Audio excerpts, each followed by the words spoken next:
Hey guys, welcome back to my video if you are new, and welcome back if you are a returning viewer. In one of my previous videos, I demonstrated how to convert 2D images into 3D illusions. Check that out by clicking right here. We achieved this by making multiple copies of 2D images and reducing the gap between them, resulting, in my opinion, a fantastic 3D appearance. But today, we are taking it to the next level. We are going to be creating what some might call true 3D. How? By diving into Fusion Page and harnessing the power of the Splolygon and the Extrude 3D. So let's get started. Now we are on our DaVinci Resolve page. Okay, so we are going to get started by using our Fusion composition. So I'm going to drag Fusion composition into our edit page. Okay, and also I'm going to copy the image that I'm going to be using for this video. So I'm going to be using this image, so I'm going to copy this to our media pool. Okay, now I'm going to select the Fusion composition and I'm going to head over to the Fusion page, to the monster. Ooh la la. Okay, let's go. Let's head on to the Fusion page. Okay, so now we are on our Fusion page and I'm going to open up the media pool and I'm going to drag that image to our workspace. Okay, so I'm going to take out the media pool so that we could have more space to work with. All right, so now we have the media in and I'm going to leave it on the screen. All right, so now we are going to hit Shift space bar and we are going to look for the Splolygon node. So I'm going to hit the S and I'm going to type in PLY and we have it here, Splolygon node. And I need about 3 of them. Okay, so I have 1. Let's go back again. Let's get it back in here again. So I have 2. Let's get it back in here. I have 3. So I need about 3 for what I'm going to be demonstrating here. I need about 3 Splolygon. I'm going to draw a polygon line in outer space and also one of the inner space right here and this right here, which is why I need 3 polygons. So with this 3D, you could actually extrude part of your images. You could make a true 3D image. This is why people call it true 3D images, because you could actually extrude part of your image if you like. So, which is what I'm going to be doing today. So I'm going to start by drawing around this for the outer space, which is going to be my first polygon. Okay, so I'm going to fast forward this because it's just going to take time to make it perfect and all that. And I'm going to come back when I'm done with 3 of them and I will show you what I did for each polygon. Okay, so I'm going to zoom in and I'm going to start. So I'm going to pause this. So we do have 3 nodes right now and it's completed. So if I select the first node, this is the first node, this is the second node, and this is the third node. So with the Splolygon, I've traced all the nodes. So as you can see now, this is the nodes on the screen. Okay, so this is cool. So this part is done. Okay, so we're done with the Splolygon. So now it's time to bring in the extrude node. So again, we're going to hit Shift space bar and we are going to look for Extrude 3D. Okay, we're going to add that. Let's add the first one first. So we're going to work with the first one, which is this one. Okay, so we're going to add it to Extrude. We've attached the Splolygon one to Extrude 3D node. So what we're going to do now is we are going to go to the inspector side, select the extrude node, head to inspector side, and we are going to pay attention to extrusion depth. That's the most important one. So pay attention to that one, because that's the most important one. So as we are doing that, we are going to select this to the viewer one. Let's zoom in a little bit so you can see. As you can see from this side, it's a bit thin. All right, so when you increase the extrusion depth, it starts to get wide. All right, so what you're gonna do is simple. Choose your size that you like. Okay, you can always turn around and also select this right here so you could see the depth more precisely. All right, so all you have to do is just choose a size that works best for you. So always put it on the screen so you could see the size that you're looking for. So me, I do not want it too big. As a matter of fact, this is good enough for me, but I'm gonna make it 0.4 then. Well, I want it to be 2 figures just because I like to know what number that I'm using, so it wouldn't be too complicated. All right, now you could add the bevel depth and bevel width. So I'm going to show the edges so you could see what happens when you increase the bevel depth. Well, nothing is happening because the bevel depth also relies a little bit on the bevel width. All right, so now if I increase the bevel width, you see what happens. Okay, so now if I decrease this, now you can see what happens because the bevel depth relies a little bit on the bevel width. All right, so bevel depth, decrease this just a little bit. I just want my just a little bit, not too. Okay, so that's fine. And also you could override diffuse color. So this way you could change the color to what you want. All right, so I'm gonna make mine a bit blue. As you know, most of the thumbs up is usually like blue and white, so I'm gonna make it blue and white. So I'm gonna make this blue. Boom. Okay, so you can view it again. I'm on MacBook, so to do this, simply hold down the shift, and if you got a mouse, you could use the scroll wheel to rotate around. Okay, so another thing as well, we're gonna go to control, so we're gonna go to custom. So this is for the people who are accustomed to this. This is also just the edges as well. So this you don't have to if you don't know how to use this. Don't worry about this. This is just, again, to customize the edges just a little bit more. Okay, so the more you play with this, the more you could tell. Like, so this is just for those who, usually if you go with spline, you should be good with this. This is not a big deal. You could just do what I did here. If you're not sure, and just hit F to flatten it. And you could play, just watch the image as you're playing around with this. You could see the subtle changes around it. Cool. Okay, so now let's go to the materials. So we've changed the color. What else? All right, so we're good to go. Now we could copy this. Remember, don't work harder, work smarter. So copy this, come over here, paste. Again, another paste for the 2 more S polygon nodes. So with the S2, select the S2 now. Okay. Go to the inspector since they're all okay. Go to controls, go to classics. Now go to the material, go to diffuse. So most times, if you don't see the color page, just click on diffuse right here, this arrow, and it comes right out. So we're gonna change that to white. So take this back to white. Boom. Hit OK. So let's see if this comes up. Well, you can't see it right now, but don't worry about it. Okay, so I'm gonna bring in the merge node. All right, so the merge node. So that's why you're not seeing it, just because it's on this one. So if I click, which should I change right here? Now you see the white. All right, but let's attach everything here to the merge node.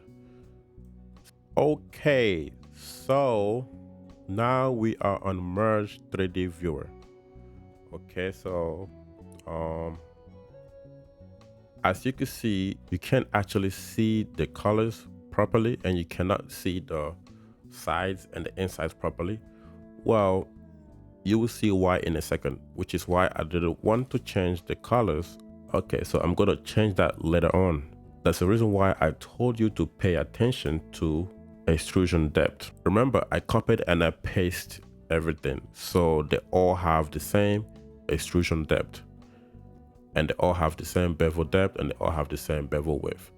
So what you want to do is you want to make the inside, which is the Splolygon 1, which is this, which is the side, and the Splolygon 3, which is the inner tracing on the inside. I made 3 tracing. I made the outer, which is the blue one, and I made the inner one, and I have 2 inner tracing inside.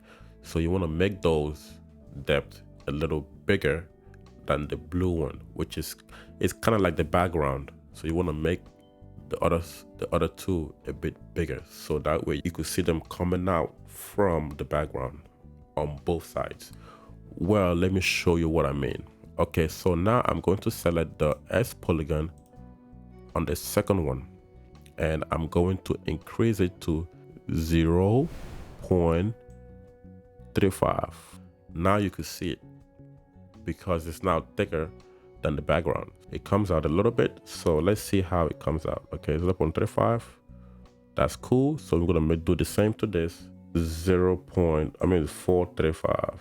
Just thick enough to be seen. All right, so now you can see them. You can see the other one as well coming out on that side too. Okay, so that's cool.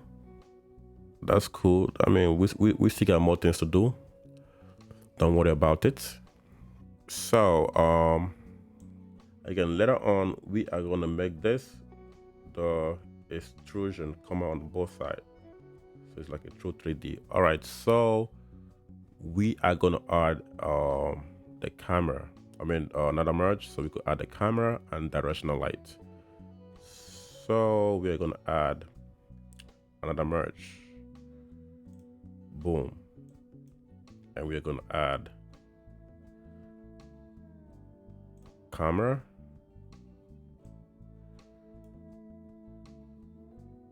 and we're going to add directional light. So shift space bar and look for directional lights. Okay, gonna add that as well. We don't need another merge, man, to add directional lights. Nah, that's doing too much. Okay, we don't need this merge. So we're gonna do away with this merge because we don't need that. We just need the camera too. Okay. All right. So as you can see in this viewer, the camera is way too close. So we're gonna go to transform, and we are gonna select use target. Now we are selecting use target because when we move the camera, we want the camera to still target the object. We don't want the camera to lose focus. So we still want the camera to target the image that we have. All right. So now we're going to drag this back. The camera could capture all the image, the entire image. Okay. So we're going to keep dragging it back. Just make this. Okay. So I believe that should be fine. And the directional lights, select that. We're going to drag this back. Again, same thing. Use target. Okay. So now zoom in just a little bit. So just somewhere at the corner. All right, so as you can see, no matter how much I move it, the target is right here. It's still targeting the image. All right, so just a little bit at the corner. That's fine. By the way, that's also optional. Wherever you want the light to be at, that's where you should put it at. But I'm gonna put it right at the corner.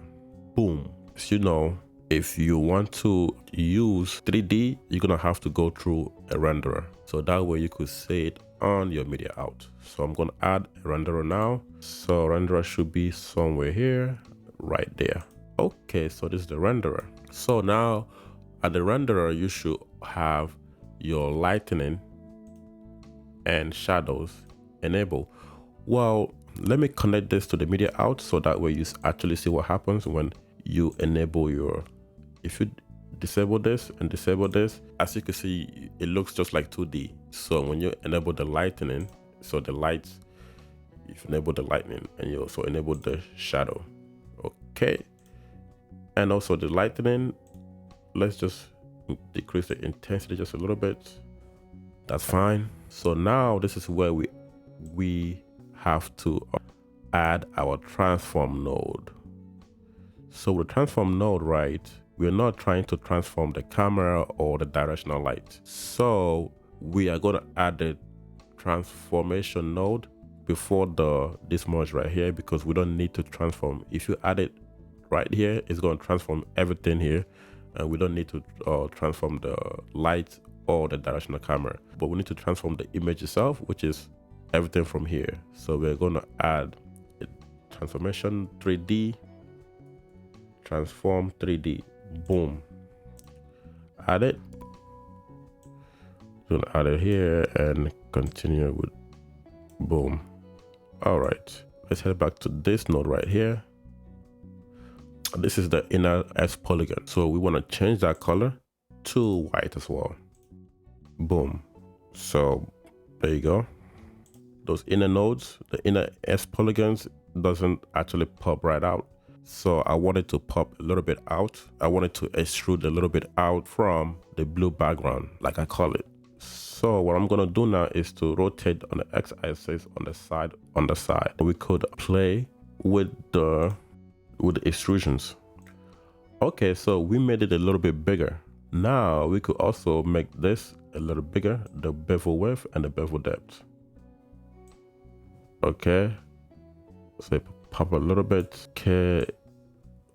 Okay, so pop out just a little bit. So we're gonna go to transform and play with the Z translation. So this way it goes back and forth. Okay, so if I go too much, it goes all the way out. So what we're gonna do is we're gonna place it in the middle between. All right, so we're gonna go back to transform and we're gonna go to the other side. Now it comes out both sides. You could see the edges. All right, boom. We're gonna do the same thing to the other parts. Okay, we're gonna do the same thing here, and we're gonna increase the bevel depth, increase the bevel width. Then we're gonna go to transform and we're gonna mess around with the Z translation. So what we wanna do is we wanna put it a little bit in the middle. So if you hit Command on the Mac, Control on PC, we could fine tune it just a little bit more. Again, we should be careful with that. So we're gonna go to transform now and go to transform this side. Okay, we see it. Transform this side, we see it. But we're gonna make that just a little bit more on the width and the depth, so it equals the other side. Go to transform, rotate, boom, boom. Okay, so now you can see we have a little bit of a extrusion on both sides.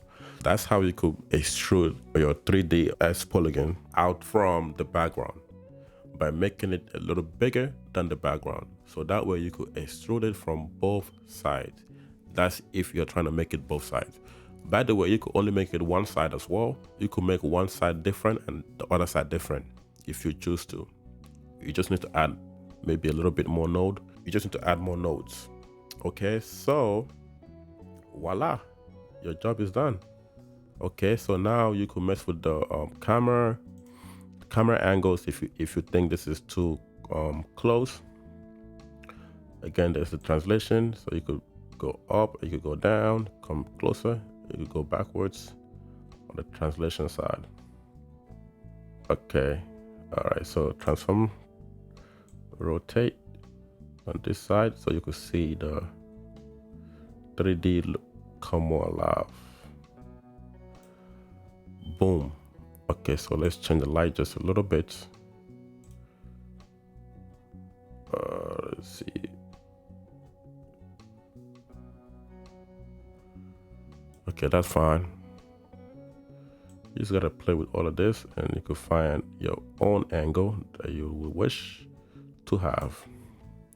And there you go, your work is done actually.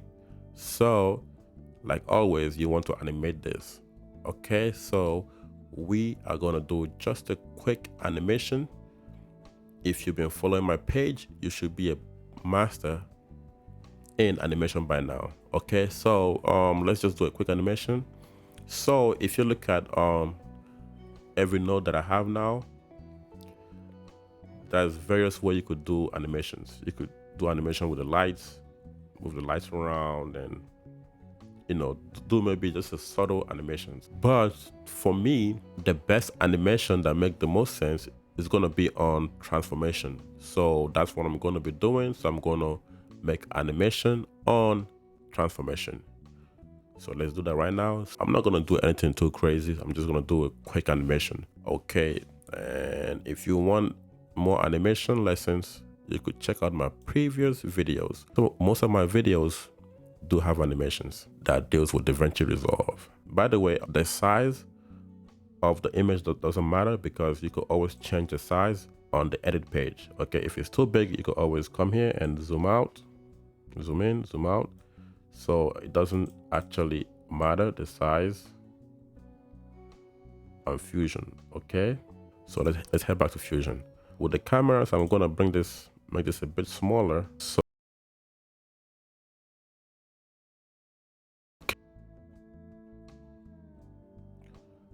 you're gonna bring this somewhere in the middle here, somewhere here.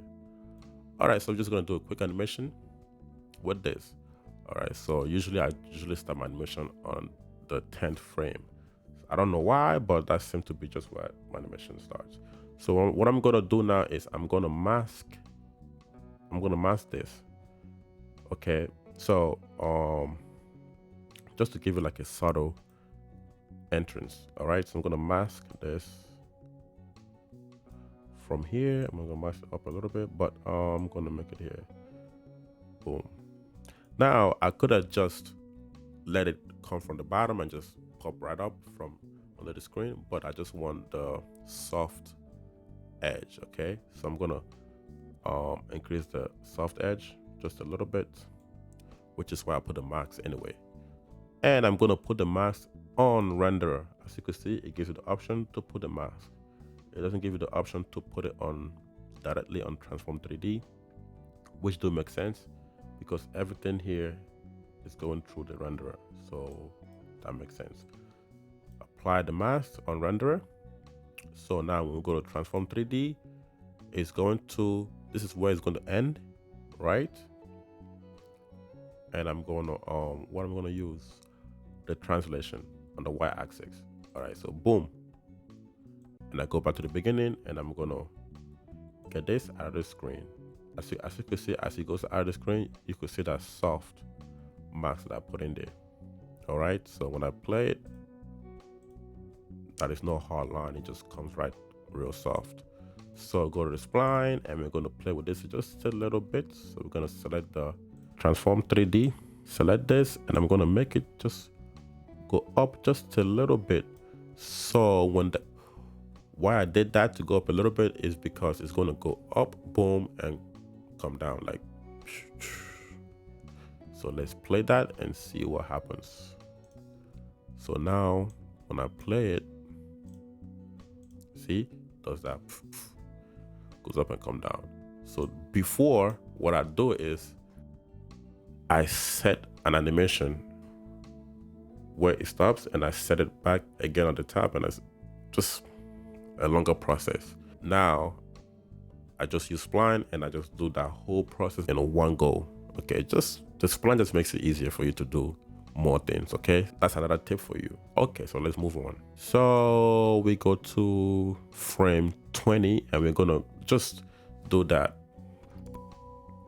like everybody else does. Okay, and to do that, now that's rotation, right? But it's not on this first order. You're gonna have to go to the second order to get that rotation that goes this way. Okay, so we're gonna click on this, the second order, on the Z. The Z is what's gonna go make it go forward and come down. Start it off from frame 20.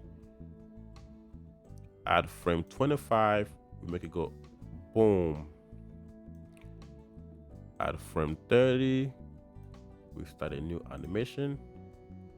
At frame 35, bring it right back. Boom. Okay, so that's cool, but what I'm gonna do here is I'm just gonna select everything and hit S just to smooth it out. I'm not gonna play with that, just leave it like that. And I believe it's gonna be smooth. Boom. See, it's just a bit more smoother. It's not like jerky, just smooth. You get me? Alright, so let's continue now. So leave it there for a couple more seconds, maybe like 20 more seconds, 15 more seconds, 15 more frames on the screen. Just leave it for 15 more frames, and we're gonna take it off the screen. Again, the white translation, start animation here at frame 60. Get it off the screen. Okay, so our spine is still showing. So boom, we hit S. Just smooth that out. Okay, or you could do the same thing I did. You could move this up a little bit. Okay, so it does that. Go up and come down. See that? See that a little sort of different? Up and boom. Okay, so that's a new trick for you guys to learn, just in case you didn't know. If you know it, then hey, but if you didn't know it, now you have more in your arsenal now. Okay, just a little trick here and there to make your animations a bit more smoother. So if I play everything, boom, boom, boom. Okay, and that's it. That's all she wrote. Thank you for joining me on this 3D journey. If you enjoyed this video and found this video helpful, please give it a thumbs up and consider subscribing for more exciting tutorials. If you have any questions or ideas for future videos, feel free to drop them on the comments down below.